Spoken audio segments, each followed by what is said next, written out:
अस्सलाम वालेकुम नाजरीन, न्यूज़ अपडेट में आप सभी का इस्तकबाल है। मैं हूं आफरीन। आज की अहम अपडेट्स पर डालते हैं एक नज़र। मरकजी हुकूमत ने डेंगू बुखार के बढ़ते हुए केसेस के पेश नज़र हरियाणा, उत्तर प्रदेश, तमिलनाडु समेत 9 रियासतों में मरकजी टीमें रवाना की हैं, जो मुतालिका हुकूमतों और मुकामी इंतजामिया को सूरत हाल से निपटने में मदद करेगी। वज़ीर-ए-आज़म नरेंद्र मोदी 16वीं G20 चोटी कॉन्फ्रेंस में मौसमियाती तब्दीली पर अक़वाम मुत्तहिदा की जनरल कॉन्फ्रेंस COP26 में शिरकत करने के बाद वतन वापस लौटे आए। वज़ीर-ए-आज़म नरेंद्र मोदी कोविड टीकाकरण मुहिम में पीछे रहने वाले अजला के जिले मजिस्ट्रेट के साथ जायजा मीटिंग करेंगे। वज़ीर-ए-आज़म नरेंद्र मोदी ने कहा कि सनअती इनकलाब ने फितरत के तवाज़ुन को बिगाड़कर माहौलियात को बहुत ज्यादा नुकसान पहुंचाया है, लेकिन हम सूरज की तवस्सुत से दोबारा जुड़कर इंसानियत के मुस्तकबिल को बचा सकते हैं।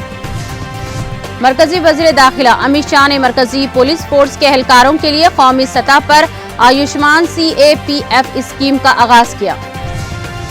CBI ने 2 हाजिर सर्विस अफसरान, 2 रिटायर्ड अफसरान और 2 दीगर के खिलाफ बहरिया की आबदोज के अपग्रेड की तफसीलात के बारे में खुफिया मालूमात को मुबैना तौर पर लीक करने के इल्जाम में चार्जशीट दाखिल की है।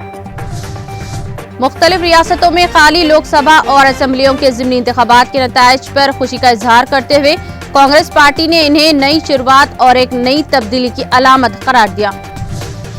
उत्तर प्रदेश के फैजाबाद जंक्शन रेलवे स्टेशन का नाम अयोध्या कैंट में तब्दील किया है।